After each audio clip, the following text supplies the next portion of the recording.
Bonjour à toutes et bonjour à tous. Aujourd'hui, je vais vous faire un petit tuto sur les fausses coupes et les faux mélanges. Alors, je ne vais pas tous les faire, je vais faire les trois principaux en fait, ceux que moi personnellement j'utilise très souvent dans mes tours et qui fonctionnent très très bien sur le public. Alors, j'ai rangé mon jeu dans l'ordre, les cœurs dans l'ordre, jusqu'au roi, les carreaux dans l'ordre, jusqu'au roi, et les piques dans l'ordre jusqu'au roi, et les trèfles, tous dans l'ordre également jusqu'au roi, ceci pour bien vous montrer en fait que les coupes ne coupent pas le jeu et que les mélanges ne mélangent pas. Alors, la première coupe, c'est celle-ci.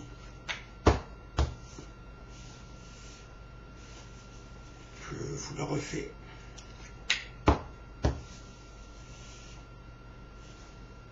Voilà. La deuxième coupe que j'utilise,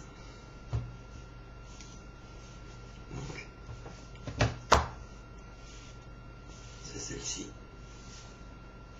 Je vous la refais.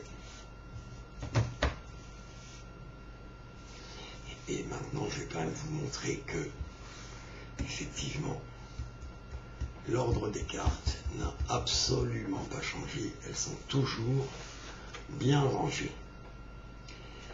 Et voici maintenant le dernier mélange, en fait. C'est un mélange américain que tout le monde connaît. Tout le monde doit savoir faire ça, en fait. Et on coupe. Voilà. Mélange américain et coupe. Et le jeu n'a absolument pas changé d'ordre, comme on peut le constater.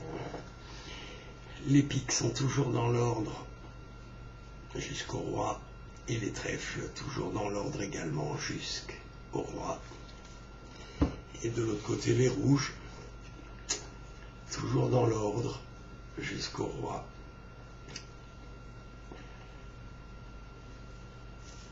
Voilà, le jeu ne bouge absolument pas.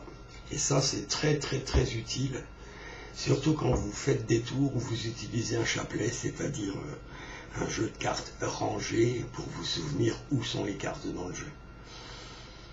On va passer maintenant aux explications.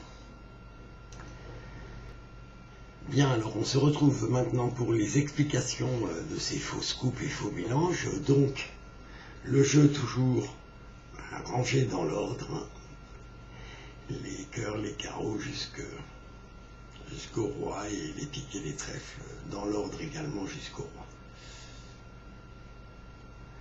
Voilà, le jeu rangé dans l'ordre. Donc voici la première coupe, l'explication de la première coupe.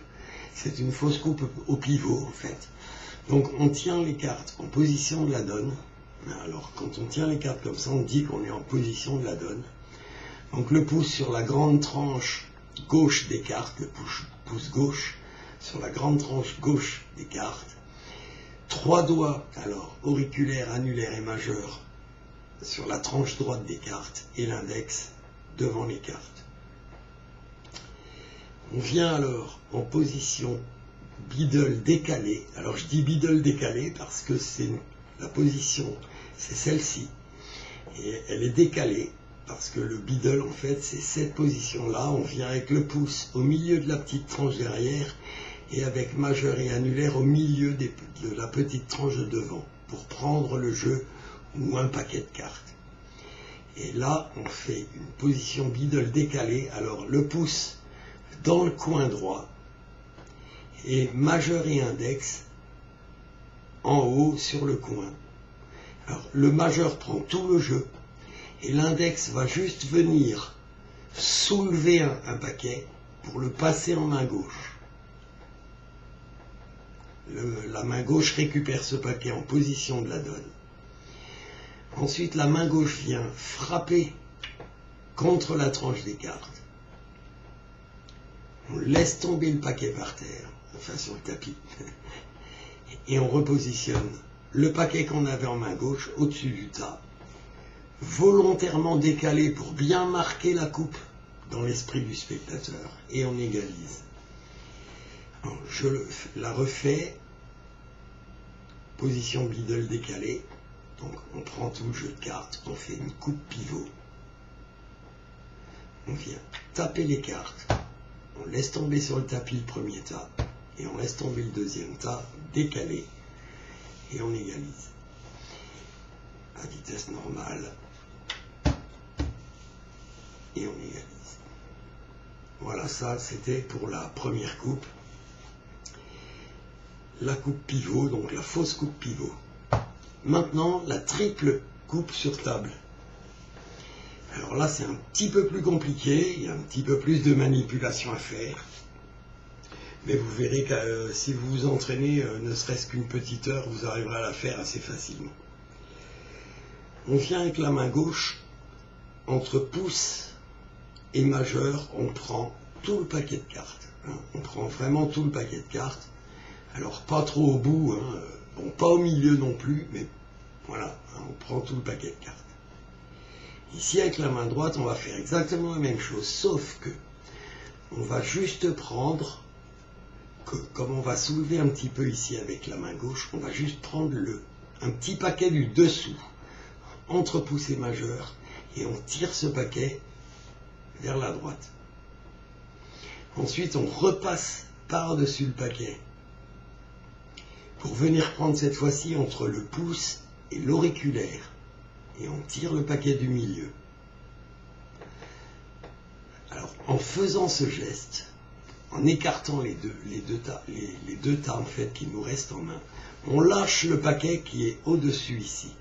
Le paquet qu'on a pris en premier en dessous, si vous vous souvenez bien, en dessous du paquet de cartes. Donc on le lâche sur la table.